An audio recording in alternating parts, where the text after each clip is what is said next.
Nigel, great to have your company. Good to be here. Great to share a meal with you. It's looking good. It's looking This is your good. favourite place, isn't it? It's very eccentric. It's a bit of a one-off. Yeah. I love it. And, you know, we're an old country. And you come into a place like this that's been here for a long, long time, and you get a sense that history, where you come from, is actually quite important. And legacy too. Well, legacy is important, although I worry right now that the legacy we're going to lead to the next generations is going to be a bad one, which is why on the 3rd of June last year I came out of political retirement. I'd done my bit.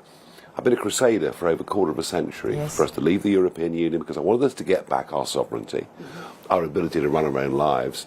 And then I saw what a mess the establishment had made of it. And we're going downhill. We're in economic decline. You know, people are getting poorer. Oh, the super rich might be getting richer, but the average folk are getting poorer. We're in societal decline. Do you know, shoplifting now, you can shoplift now up to £200, that's about 400 Aussie dollars, without being prosecuted. And no one comes after you. I've heard stories of people coming in, stuffing things in their bag. Yeah, it's fine. Yeah. Just accepted. Knife crime off the charts. You know, a teenager being stabbed and killed now. Doesn't really make the news. So the government changed here 6 months ago. It feels like it's now on the brink of collapse. What's gone wrong? So the last election was an anti-Tory vote. Yeah. You know, Boris had a massive 80-seat majority back in 2019, which, by the way, I helped him with. Absolutely. You know, I helped him with because I thought we've got to get this Brexit thing finalised after years of agony. And whilst I knew he was pretty liberal, I just couldn't have believed the level of betrayal on mass immigration, on some net zero policies that are literally deindustrialising Britain. Which then got infected all the way through to Australia because of the Glasgow conference and Scott Morrison signing up. But the COP. We won't digress there. No, the COP event was quite remarkable in the way that you and Canada and many, many others followed. But so Labour won, but they got a third of the vote and 2/3 of the seats. And the first past the post system is a very odd thing in terms of the way in which it can work. But it was a loveless win. Starmer, you know what, if he was sitting with us now, perfectly nice chap, nothing wrong with him, but he's a human rights lawyer, he's a globalist, he's an internationalist, he doesn't really believe in national sovereignty, doesn't really believe in borders or anything like that. And within 6 months, or 7 now, their popularity has fallen at a rate the likes of which we've never, ever seen. I thought the honeymoon might be short, but it appears it wasn't. I don't think the marriage was even consummated. I mean, it's just gone wrong from day one. And the negativity. Now, you've got Rachel Reeves, the Chancellor, who looks like she's attending a family funeral every day. Not one of the 25 members of the Cabinet has ever worked in private business. Can you believe that? I mean, literally, can you believe that? Out of 25 men and women, not one of them. And they are literally talking us into recession. The economy is going down. The budget they introduced is a catastrophe. And everything from business to care homes to doctors' surgeries will, from the 1st of April, be laying people off. And then we've had the development of something called two-tier Britain.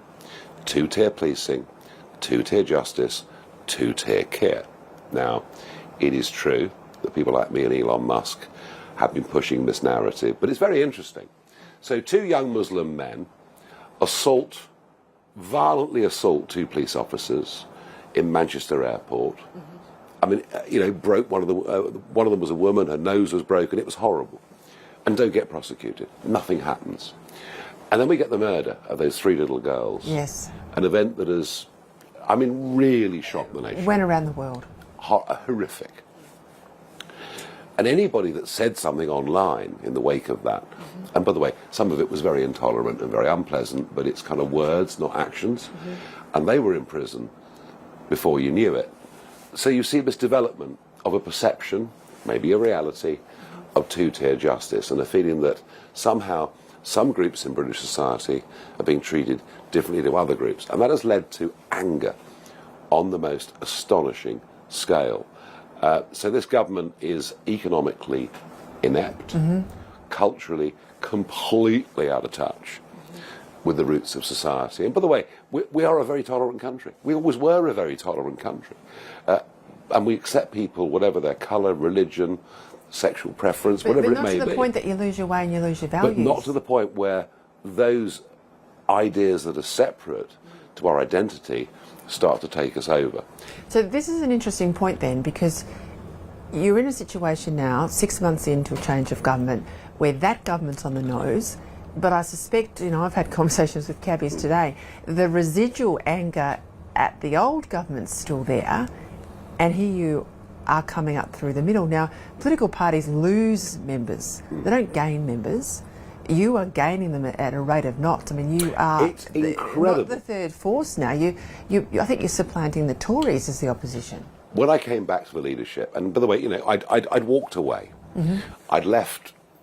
I was the Brexit Party. I'd rebranded it Reform. It was kept on care and maintenance. And when I came back on June the 3rd, we had about 30,000 members.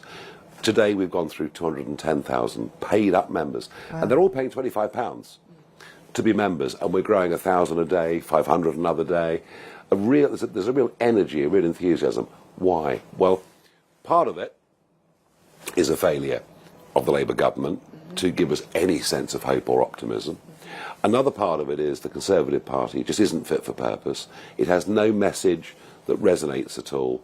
And frankly, half the Tory party should be with me.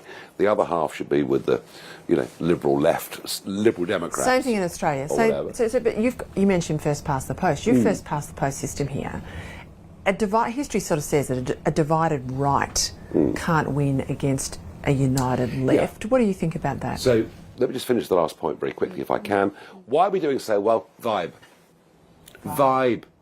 Positivity. Our members, our supporters, you come to an event that I do, they're nearly all sold out within 24 hours. Book 1,000-seater, gone. In some ways, we're the most pessimistic people in the country because we fear that within a decade, all of our values would have been trashed and trounced. But on the other, we're the most optimistic group of people because we believe with the right leadership we can turn this country around. So it's very, very interesting. The vibe is positive. We're talking about what we can do, not what we can't do. Now, first past the post, you are looking at somebody who won 2 national elections in 2014 and 2019 under proportional representation, won 2 European national parliamentary elections. But in general elections, I've not made the breakthroughs that were commensurate with the votes we got. Yes. For every Reform MP, right now, there are 820,000 votes. For every Labour MP, there are 34,000 votes. I mean, the numbers are stark. However, first past the post can be your enemy, but there comes an inversion point at which it becomes your friend. And are you there now? On the numbers, looking at not just one poll, but dozens of polls over the last few weeks, we are literally at that inflection point. So serious people I've spoken to here that I know and trust inside politics say you genuinely could be the next Prime Minister. So if you were in Downing Street, how is Britain better and stronger in a Farage government than it is now? Well, the first thing is we'd have people in government who actually have done stuff in life, and you have to recognise that without wealth creation, you have nothing. It's all well and good having a wonderful health system or whatever else it may be. You have to pay for it. Yep. And without wealth creation, none of that can happen. So the first point is to have people who have more competence, more understanding of what wealth creation is actually about. The second point is to be more honest and to level with people about just how much trouble we're in. I mean, no one talks about the national debt.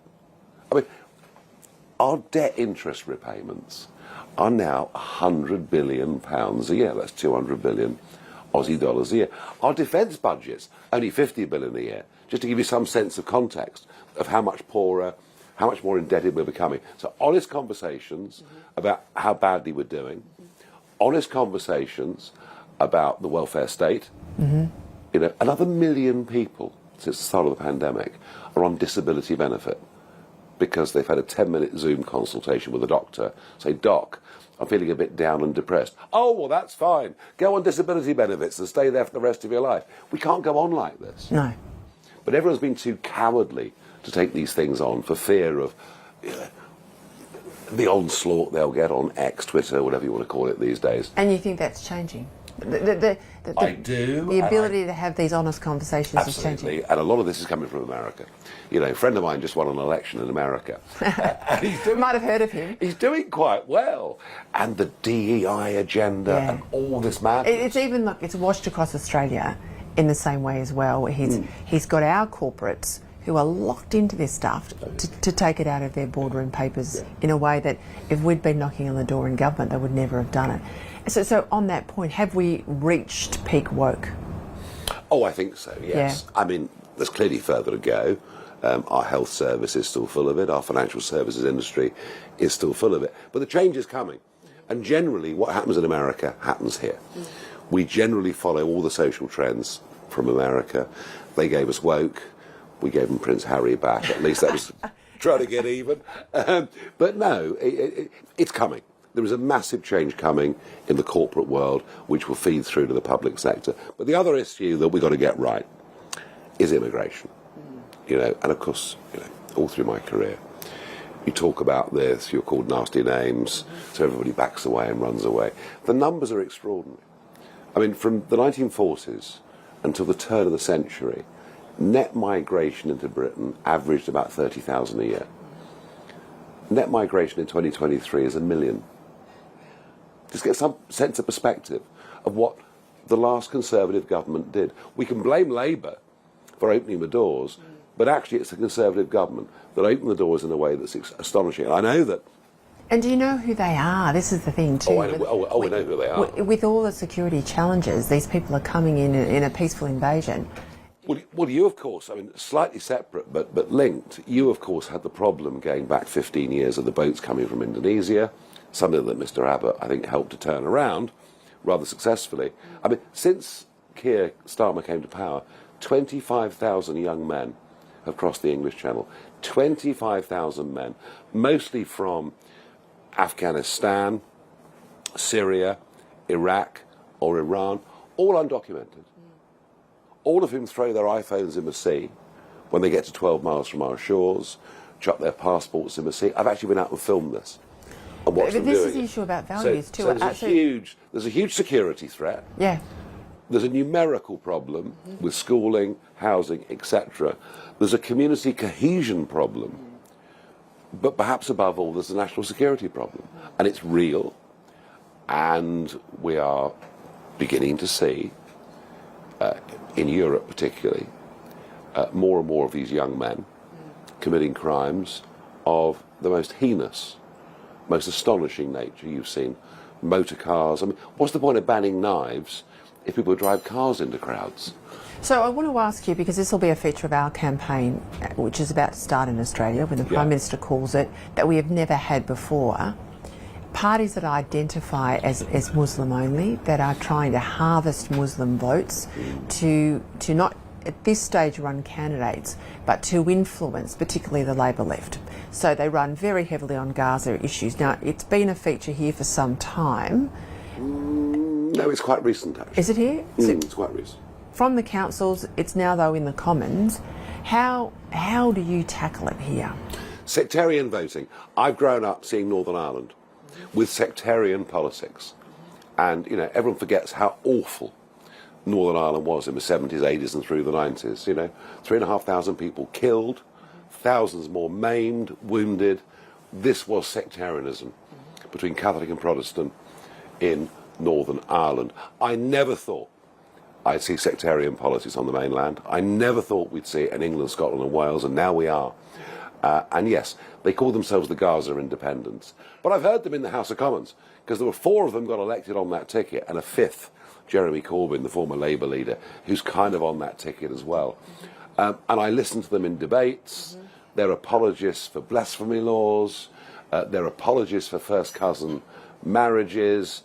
You can see where this is going. And it's very interesting. But the left in British politics is becoming more divided than any commentators realise. There are 2 factors. One is the pro-Gaza independence. And if you look at the demography, the sheer number of young Muslim teenagers living in northern cities and towns who will be eligible to vote for the time of the next general election.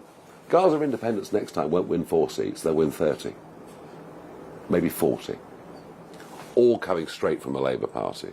Labour will rue the day they welcomed all of this stuff and encouraged all this stuff. And the other element is the Green vote. And the Green vote now is a solid 7 to 8% in this country.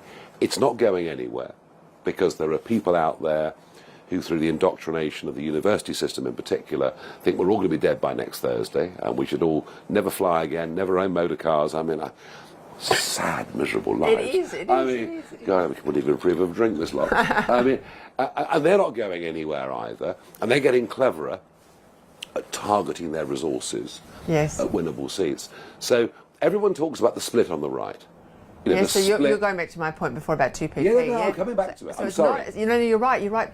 But the left is split, and that split's getting worse. So I shouldn't assume that the left is united. And to say the right is split is to misunderstand something quite fundamental. A lot of my supporters and voters actually come from traditional old Labour, patriotic backgrounds. They may have had different attitudes towards taxation to me in the 80s and 90s, but on the big stuff about British identity, about believing in who we are, about hard work, about apprenticeships, about the importance of family, community and country, we're absolutely at one. And to many of the people, given we're now polling 27%, if I was to say tomorrow I'm going to do a deal with the old Etonians in the Conservative Party, I mean they'd be appalled by it. So what's happening here, a little bit like the way that Trump has totally redefined what left and right means in American politics. That's what's happening here. The Brexit vote did that in 2016, and now it's taken a few years for the aftershocks of that earthquake to reveal themselves politically, and that's the support base that I've got. So we shouldn't think of reform as a new manifestation on the right. We should think of it as a new manifestation. It's a new phenomenon. Yeah. It's a new phenomenon that brings together a coalition of people who, in the past, may have been separated. And the day that I came out of this, came back to this rather, 3rd of June, I'm sitting in the car, coming up from the country to London to do a press conference, which nobody expected, to say I'm coming back. I thought in the car, why am I doing this? Why am I giving up a good life? Why am I giving up, the chance to pop back and forth to America? And I turned 60 last year and 2 grandkids born last year. So kind of that point in life where you might start thinking about maybe. And I don't, I've worked in politics. A lot of people don't know the drudgery that's involved. So it's a big call to come back. Well, it's not drudgery so much. I mean, it's never drudgery with me, I can assure you, because it's always fun. But no, massive life commitment, and probably the last big decision professionally I'll ever make in my life. And I'm sitting in the car thinking, why am I doing this? And that was where it came to me. I'm doing it because I care about the future of my family, and I'm worried about the decline we're in. I'm doing it because I believe in community. I grew up in a village where everyone knew everyone. Didn't mean they all loved each other, but we all had a common shared goals, interests and culture.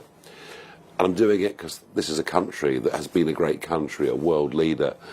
And that's why I stood up on that stage on that day and I said, I'm here for family, community and country. And you will now see on every reform conference those 3 words up on the screen. And that's what brings people in the past who were on the left or on the right together. These things matter far more than what we think about individual micro issues or monetary policy or whatever else it may be. These are fundamental core issues about who we are as human beings. And I hope that what I do is to impart to people a feeling that I'm unafraid of whatever criticism I may get for standing up and fighting for these things. I hope what I impart to these people is a feeling that actually this is the once-in-a-100-year opportunity. This is the first time since 1918 when the Labour Party began to get rid of the old Liberal Party in this country as it was. This is the first time for 100 years we can actually genuinely change politics. And we're not going to make any false promises to anybody about what we can do, but we can turn this country around. And I'm You know, I'm old enough to remember the mid-70s. We had to go to the IMF to get a loan because we were bankrupt. But by the end of the 1980s, London was booming. Yeah, you know, cool Britannia. Well, it was amazing. And we had, you know, Japanese car firms investing in the northeast of England, American banks piling in here, all the Australian banks opening up bigger and bigger offices here. So I've seen in the past how when things are very, very bad, they can be turned around. And it's my intention between now and when I die to do that again. Well, you're resonating with Australians. A lot of what you said would resonate in terms of our politics as much as your personality does. So we wish you all the best, Nigel Farage. Thank you.